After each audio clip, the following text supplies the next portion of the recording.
We're live. Do you want to introduce us this week, Az? I will. We have Mr. JC Cashman, the Warrior of Light. We have Mr. Az Miralai, no AKA, still to follow. That's going to be my mission for next week. I need an AKA put on the end of it. This is the Short Convos podcast. So if you haven't followed us or haven't heard one of these before, we're just two friends discussing all the walks of life. We normally have a weekly catch up and end up having these conversations anyway. So we just thought we'd start recording and sharing them with people so that people can get in on the conversation. Please like, share, comment, and all that jazz. All that good stuff, please do. Where are we starting today, dude? How are you, first of all? Pulled my shit together this week.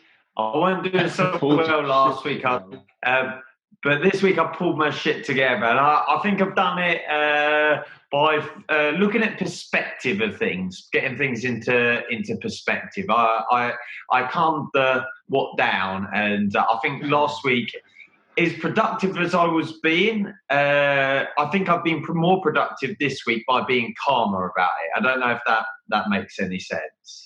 Yeah. Well, there's always a difference between productive and busy as well. So I don't know if maybe you were just doing the right stuff this week. I sat down on Monday. In particular happened? What gave the perspective? Yeah, well, I sat down Monday. Monday wasn't too bad at the start to the week. Last Monday was really bad, but Monday wasn't too bad. But I sat down and I said, look, I'm meant to be doing this, this, and this right now, but I'm not going to do none of it. I'm going to sit down. I'm going to look at my diary. I'm going to itemize my day because I like a little bit of time management like that and everything. And then it's almost like a switch flicks. I get it sometimes with training where you're not down or anything, you're just not feeling the day, and then you do some training, you feel like, I can take on the world again. I'm normal now. And so it was like a switch there. And it's the old Cherokee story of the granddad talking to the grandson about which wolf you feed, isn't it? The wolf of pity and the wolf of sorrow, or the wolf of positivity. So, yeah. Yeah, it's very true. And it's very easy to get kind of caught up doing it and not realize. And you have to, like you said, take a step back and maybe sit down and kind of slap yourself out of it and go, no, I'm not going to be that kind of person. Because I think it's so much easier to feed that side than it is to feed the positive. Like, the positive requires a conscious effort.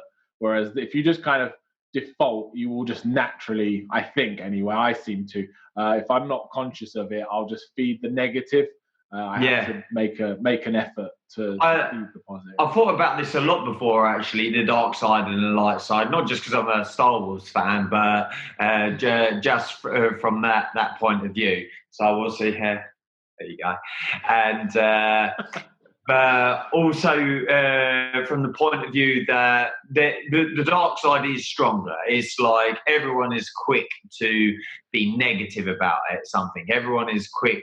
It's easy to ponder on the negativity or to just not feel it, like you say, it's almost more natural to happen. Yeah, the positivity takes effort. You have to consciously think about it. But that's where I'm at. Where are you at? Yeah, I'm similar. I'm a bit fed up of the subject in terms of like talking about COVID-19. I'm over it. Like, it's because nothing's changing. So it's like, why are we still talking about it? Unless we're going to do anything to change anything, which at the minute we simply can't. We're doing what we need to be doing. We're locked down. So I'm a little bit bored of people who tell me, I was watching the news and this guy said that and Boris said that and all the rest of it. And I'm like, it's all well and good, guys, but it's like, until stuff changes, maybe let's just not dwell on it. Let's not focus on it so much. But I'm all right. I'm good. But I think, it's just trying to avoid people just moaning and nagging about it all, because you know that it's going to end up pulling you in. You're going to end up feeling the same way. So you have to kind of block that stuff out so that you can not go down that route. Yeah, it would be very easy to, wouldn't it? I've had a couple of things this week which have been interesting. One was, I don't know if you saw a post I put out of, my brother sent me a couple of pictures and he said, who's this look like?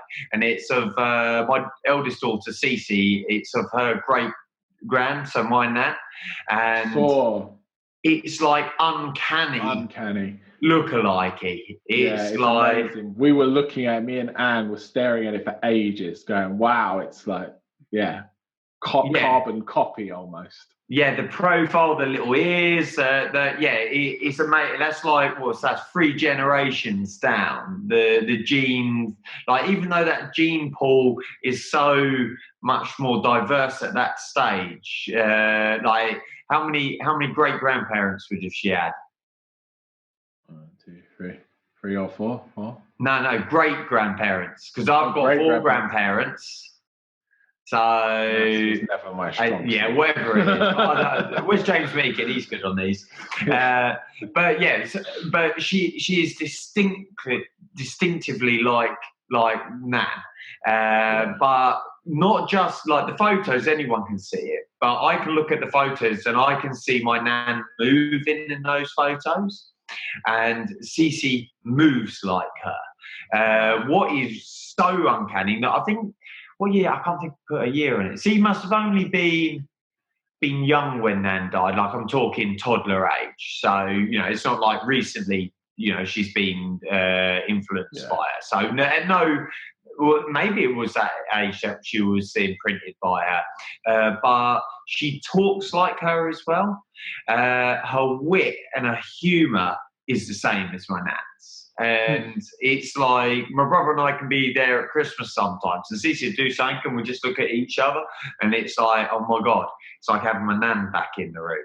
It's it's really nice, right? Yeah, it's a lovely and thing. Weird.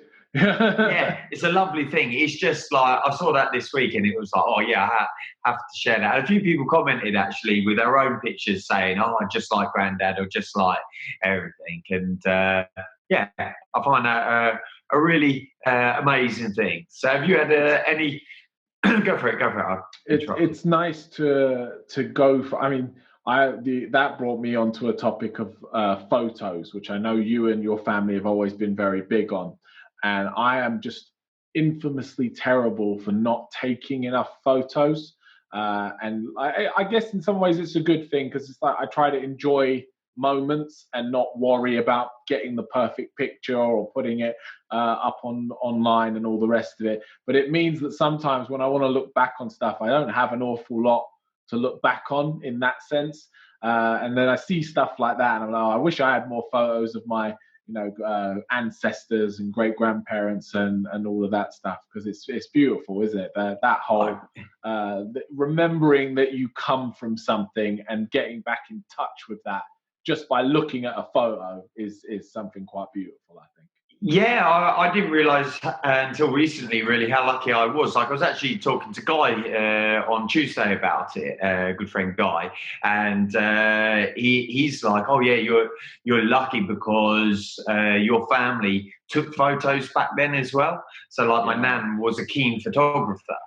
My dad was a keen photographer, and this is before, way before any kind of digital age. So they were taking photos, and we got like family albums of photos. I think a lot of majority of people don't have, just because that was their hobby, their skill, and my dad's profession for a period of time.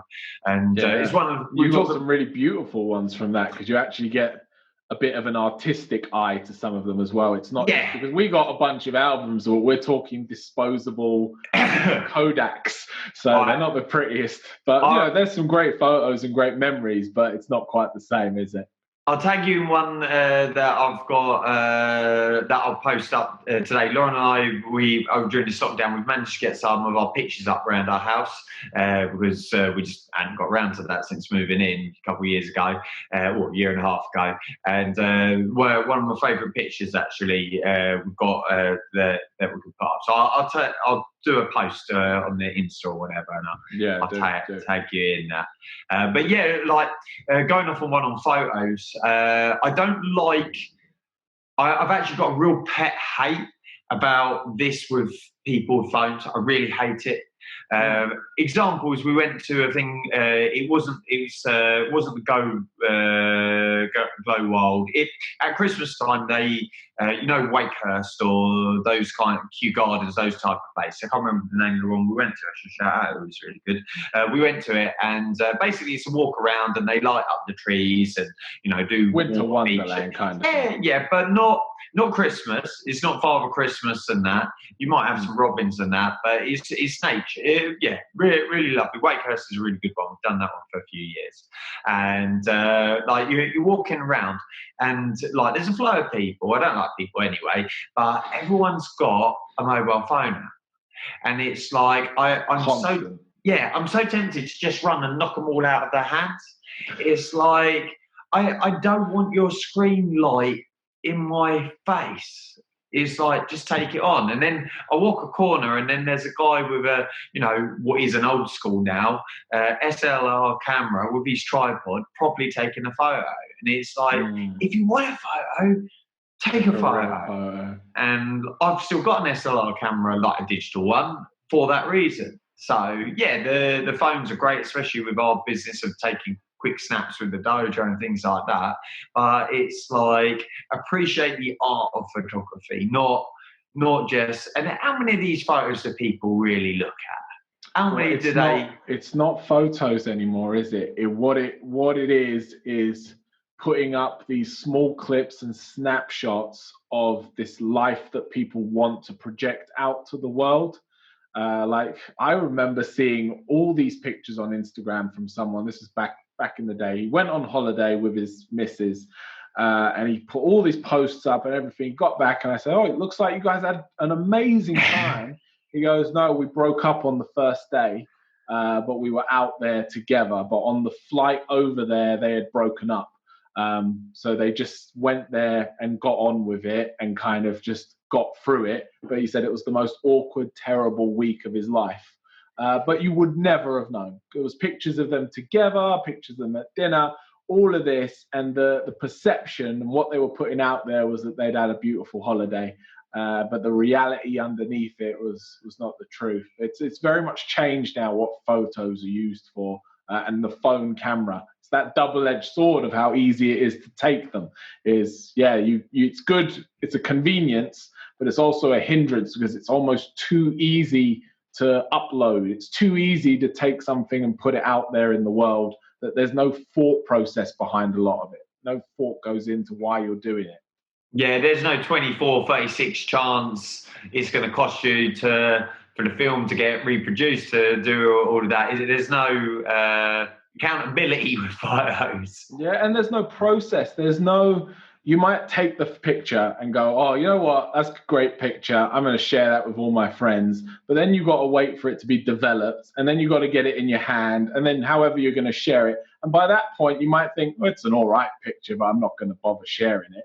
Whereas when you've got this instant thing that can take it and post it in the same breath, I think a lot of stuff just goes online, where if people actually took a second, they'd go, "I probably didn't need to go online."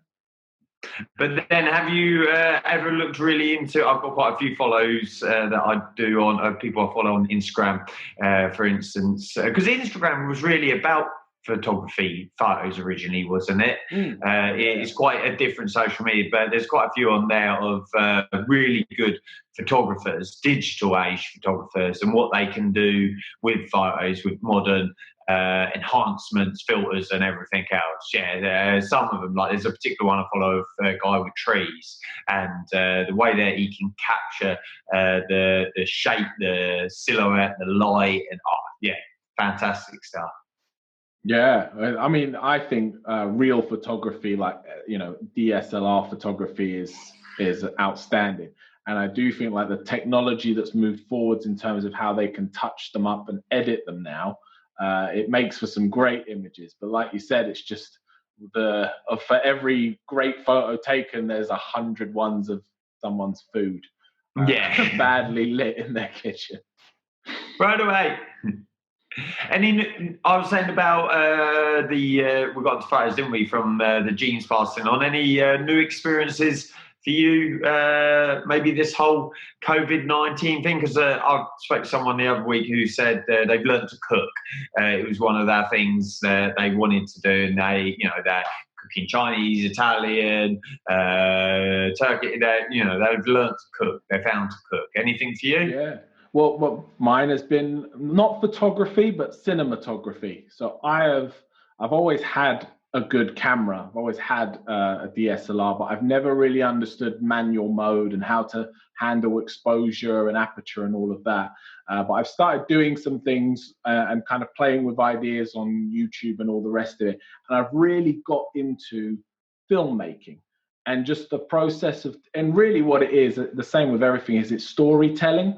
And it's just the way that you can tell a story through a camera and through different shots and different pictures. So I've really been enjoying just messing around with cameras these last few weeks, but more from the point of view of using it as a filming tool, playing with things like focus and depth of field and all the rest of it. It's a real, like, you could just go right down the rabbit hole with it. So I got quite immersed in it because there's such a depth to it. You can do so much. And if you're a big film buff, you love a good movie, and you can see, you might not appreciate it if you just watch it once, but you watch it a few times and just see how many angles, how many kind of pans of view things can be, close up, wide, and the effect it has on you as an audience. It's just really interesting. So that's kind of been I said a few weeks ago about trying to do something creative that doesn't necessarily need to be like a money-making thing. And that's been what I've been playing with. And I've been enjoying it. You said about films, a thought that came to mind the other day is, are we going to have a dry up, a period of time where we won't have any films? We're going to have a period of time where we're not going to have a lot of stuff, right? There's just going to be this big gap for like a good 6 months of a year for a whole lot of things. And films as well. A lot of them have been delayed, haven't they? Where they were meant to be released now and through this time, and they've all held them off till next year. And I imagine the same in terms of filming anything or producing anything. Even animations and getting people in to do voice work, I imagine isn't moving forward much at the minute. Yeah, it'd be interesting to see, wouldn't it? Because we're starting to get into the festival season, aren't we? And I'm seeing that they're posting up stuff for people to watch at home, like old, footage they're putting together rather than the actual, festivals that they can do. And then it made me think about the films. It's like, are we going to suddenly have the cinema just loaded with a load of old films because they've got nothing to play? Be interesting. Or just some very poor quality stuff where things are going to get pushed through very quickly to meet like unrealistic deadlines. So I think we might get a period of just real garbage coming out. And again, same with loads of other media. I think something that might benefit from it is things like books. I imagine now a lot of writers are just stuck inside, able to just write. So maybe literature and things like that will see a boost. But it's going to be interesting to see areas of life that go up and those that go down.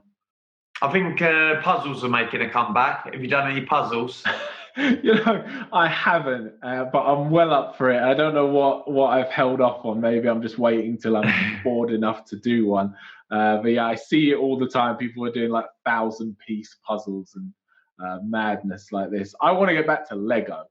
I know you like a bit of Lego. I've got a 6-foot stack in the other room of Lego.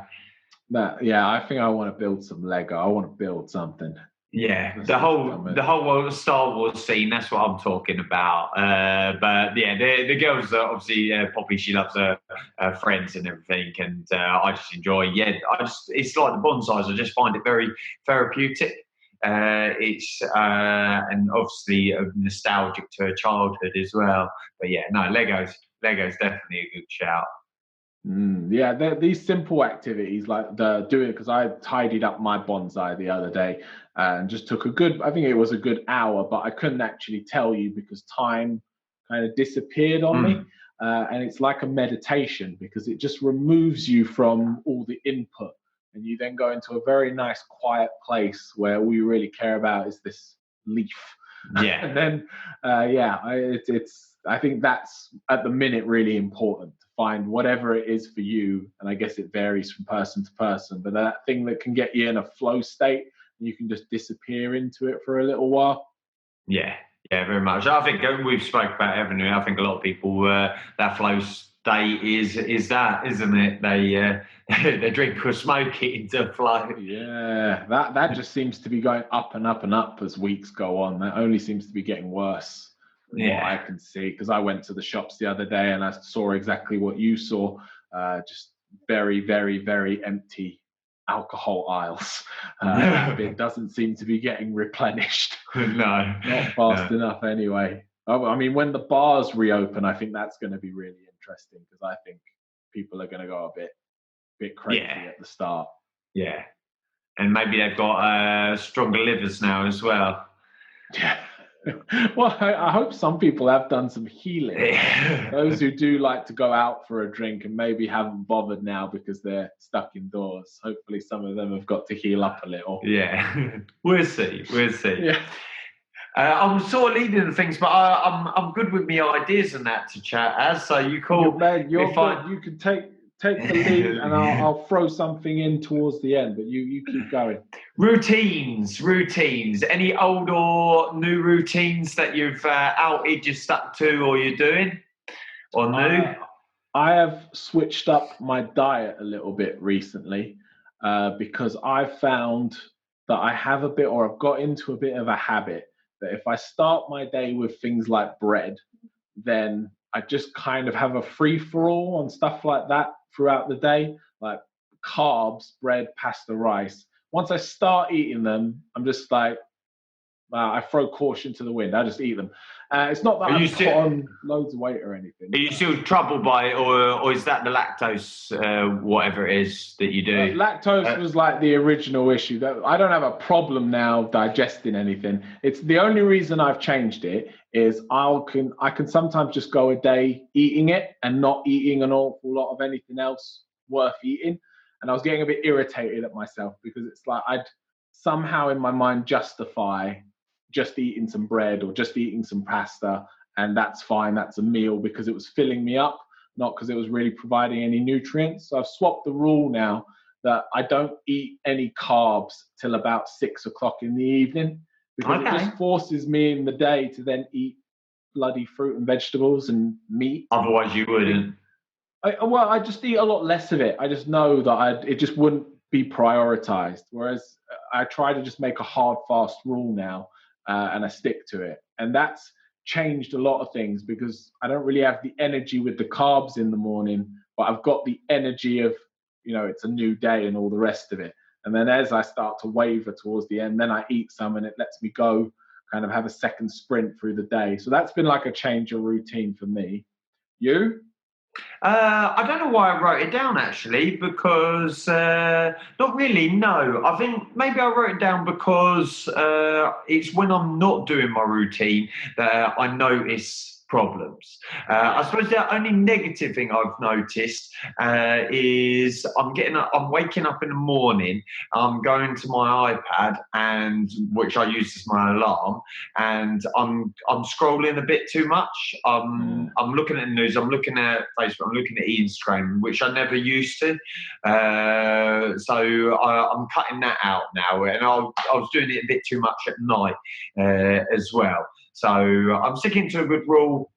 Unless I'm posting something that is business or work related with a direction, I don't go on Facebook or Instagram during the day. I have that as a good rule now. Between the hours of 10 and 10, if it's before 10 or after 10, then I'll have a little scroll and see what people are moaning about and whatever. Otherwise, so that's a good routine I've stayed to, and just trying to make sure there's time each day for that sort of, or each week, shall we say. Each day is a bit harder, but each week for that sort of flow time. So bonsais, my camper, and then every night I do sit down with my green tea and enjoy that. I think.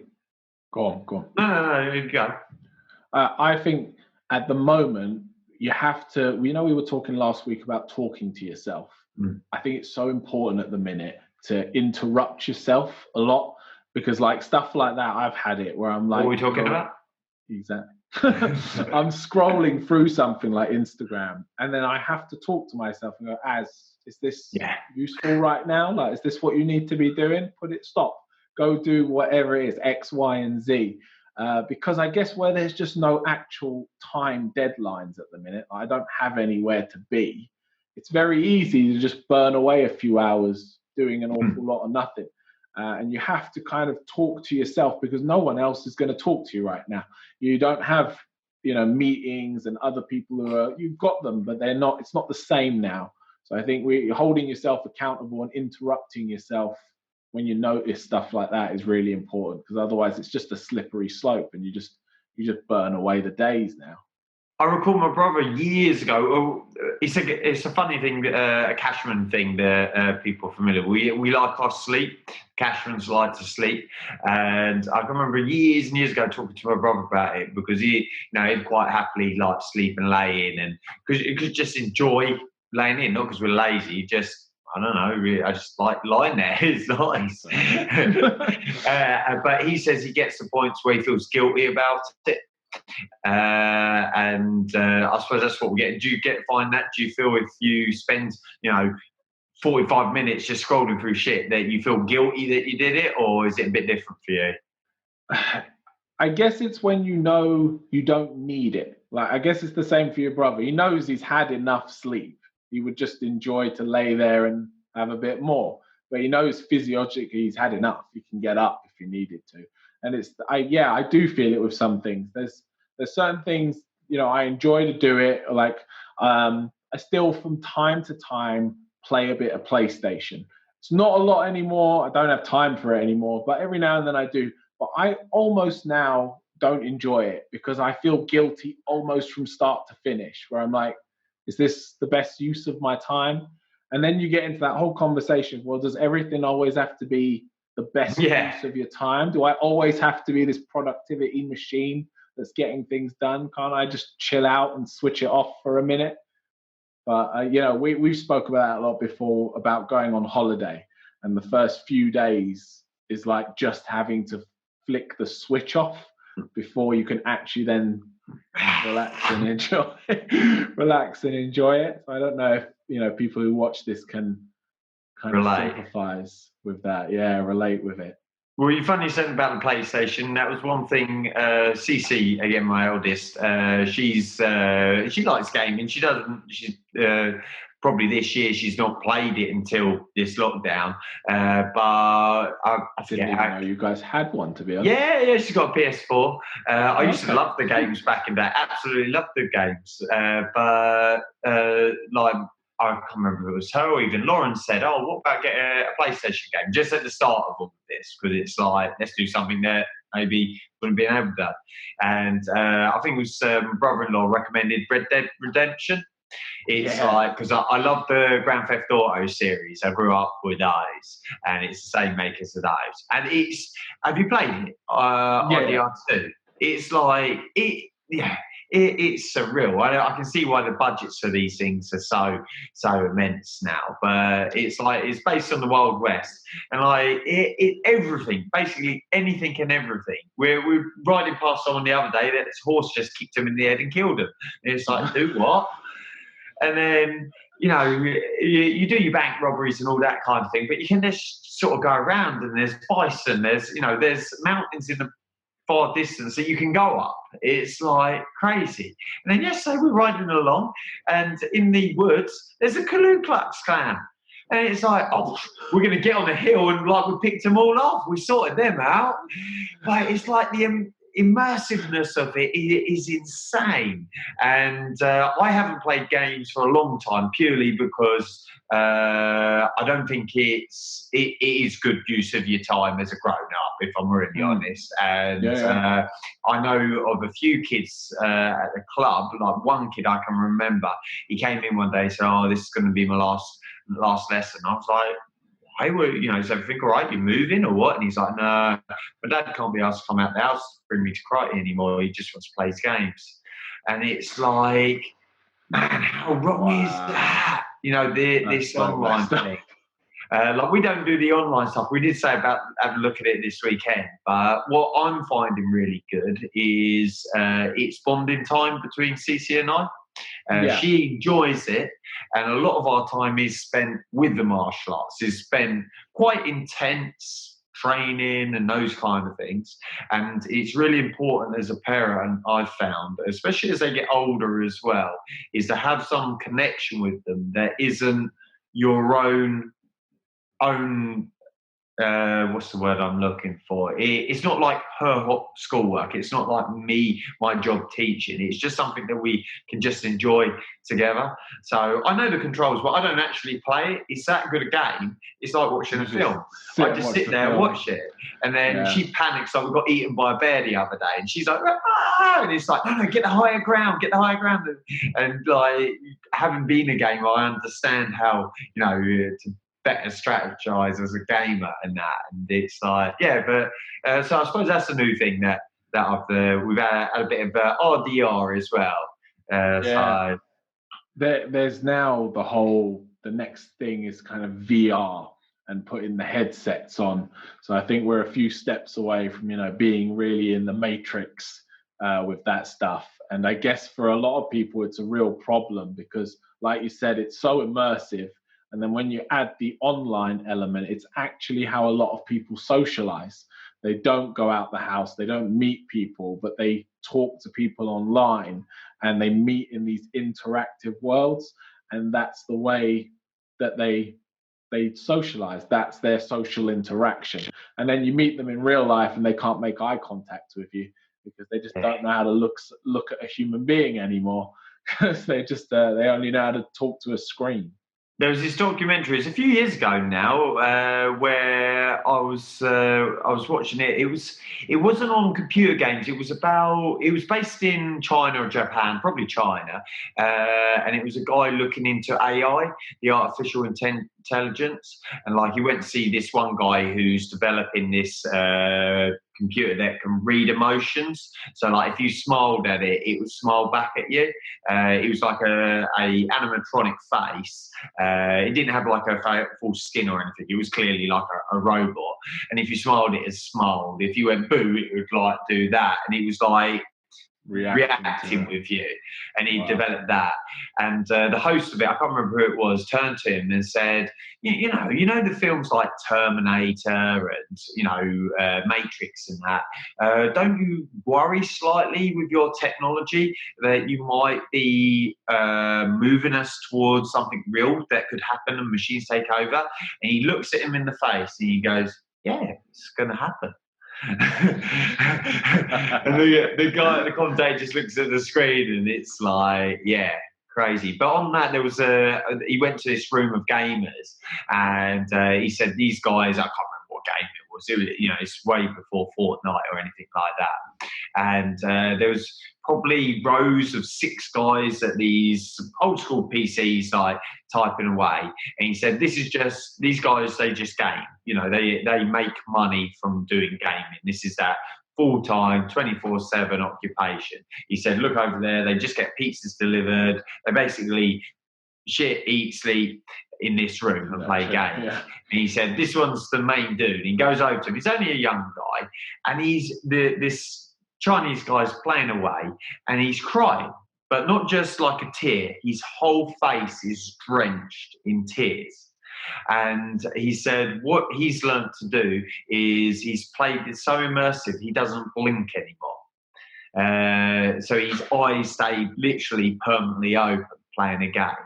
It's like, yeah, I don't know how much mutated far-fetched some of this was, but it was on the screen, it was there. It's like, whoa, crazy. Yeah, going back to what you touched on there about the AI taking over. There was a great interview with Elon Musk, who's the Tesla dude. He does a lot of work as well in artificial intelligence. I think he's very curious about it. And they asked him, what do you think about that whole issue of, the Terminator situation? And he goes, it's a very likely situation. He goes, the way I'll kind of relate it to something you can understand is seatbelts in cars. So we made the technology for cars long before we made the technology for the protection to go in cars. and it took loads and loads of people dying before we made it a necessity that you needed to wear this belt to protect yourself in the car. He says the difference is with AI is when it starts killing people, it's going to do it at such a quick rate that there's no way we're going to be able to get the seatbelt ready in time. It would just be wipeout. Because that's the difference is, cars, a couple of hundred people had to die for us to realize we need seatbelts. For this, 7.9 billion. Everybody's going down. Shit. Well, maybe this is the start of it.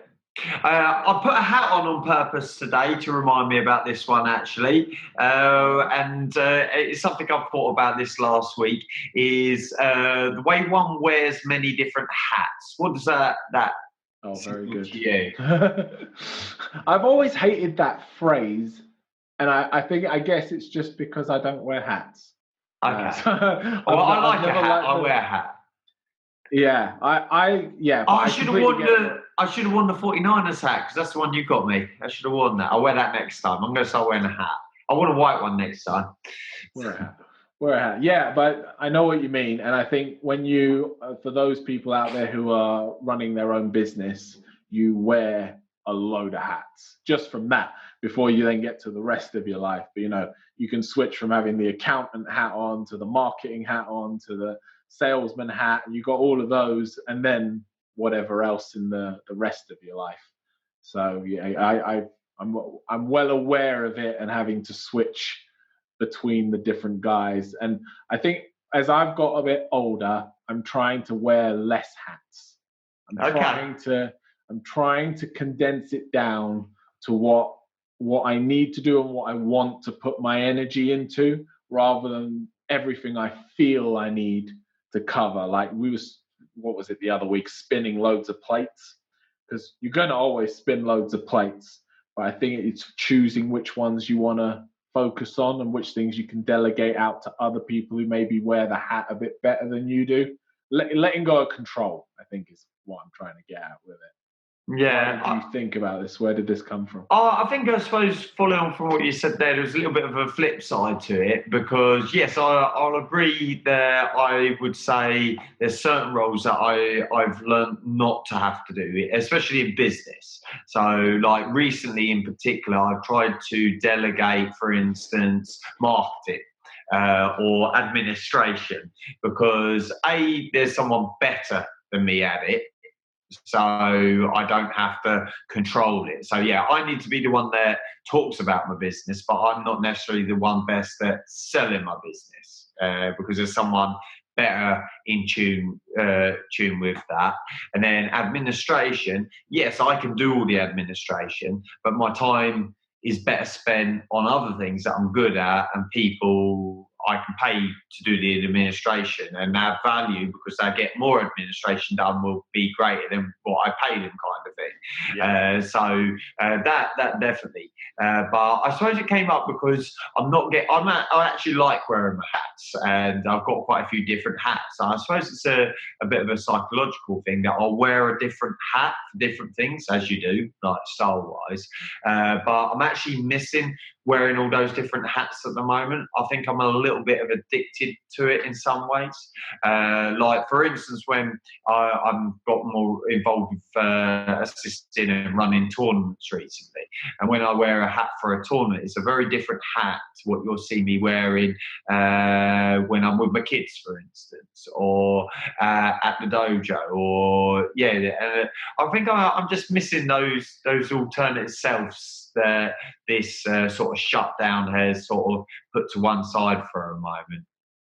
Well, yeah, that's what I think when I said I don't really like the term hats, because I think it's a lot more than that. I think you actually have to change character for a lot of things. Mask? Like, yeah, maybe a mask is a better word, but it's not that you're being fake, or it's a persona, but it's a part of who you are, and it's this very kind of concentrated and intense version of a certain element of your character that comes out in that situation, whether it be, like you said, teaching or running an event or whatever it be. And yeah, I guess at the moment we're kind of all wearing one or two hats because there's not really the opportunity to go out there and put the other ones on, or masks or outfits or whatever you want to call it. So that, I guess that's where people are saying it gets a bit monotonous and they feel like everything's just going around in circles because it doesn't get broken up by these special events where you get to behave a little different and socialize with a different group of people. Talking about hats in that sense, do you think most people, because we've spoken about most people wear many hats, or do you think majority of people go through life pretty much with the same old hat on, mask, suit? Yeah, well, I have always known, and I can't remember who said it or where I picked it up from, that people move away from pain and towards pleasure, and that's like the natural order of things for people.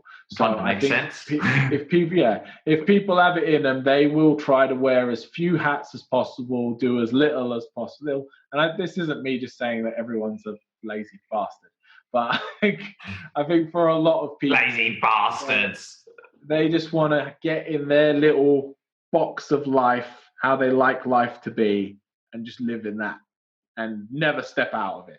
Never be made uncomfortable, never be put in a situation where they're going to be questioned or confronted or challenged or anything like that. They just want a peaceful life. And you can see it because when something comes up in their life that does shift the status quo, they get very agitated, they get very upset and very quickly emotional about it because they just have no concept of having to kind of adjust to a certain situation.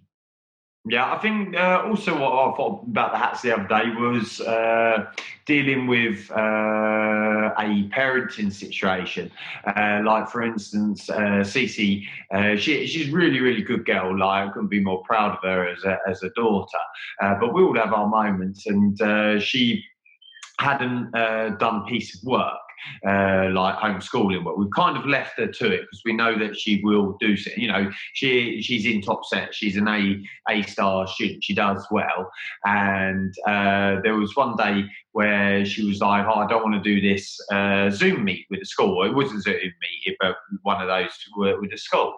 And we're like, "Well, you're doing it because you've got to. We're not accepting that you want to sit in your room and not do it today. It's what the teacher's putting on."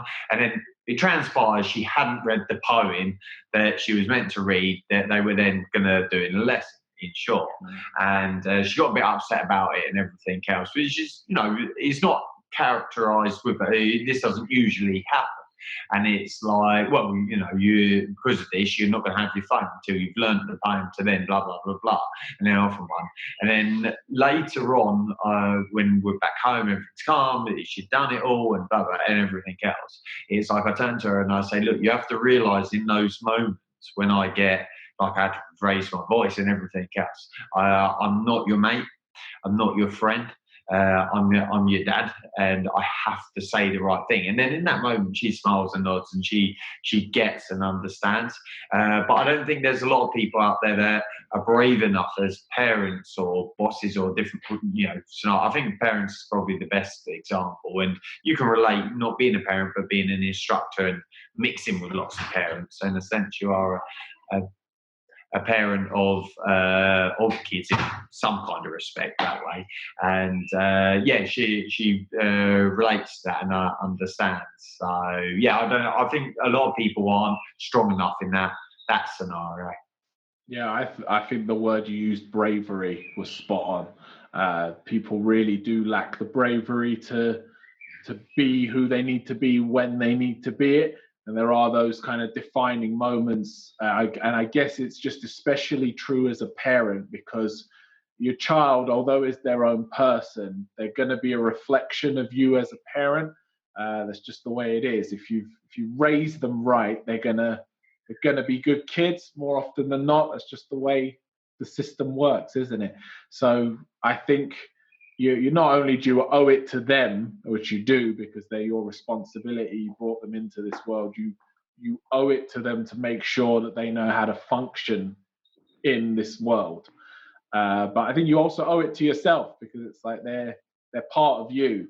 So you have to you have to take those moments where, yeah, you have to be a bit stricter, you have to be a bit mean, or you have to do maybe what some people might see as the wrong thing because you know it's what's right in the long term.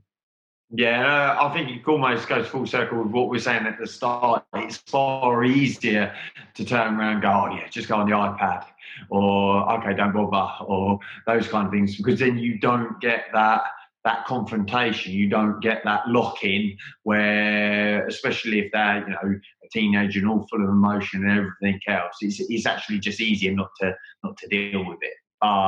You put a rod against your back because you're stuck there, aren't you? It gets worse because of it.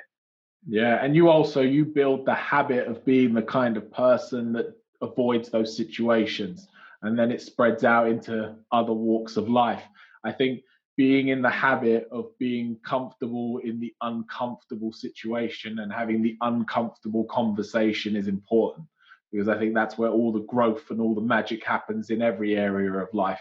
If you always just go, it's not worth it, I'll leave it this time, you're actually just reinforcing a habit in yourself that you're the kind of person who leaves it this time, next time, time after, and it just, things don't get done. You become one of them.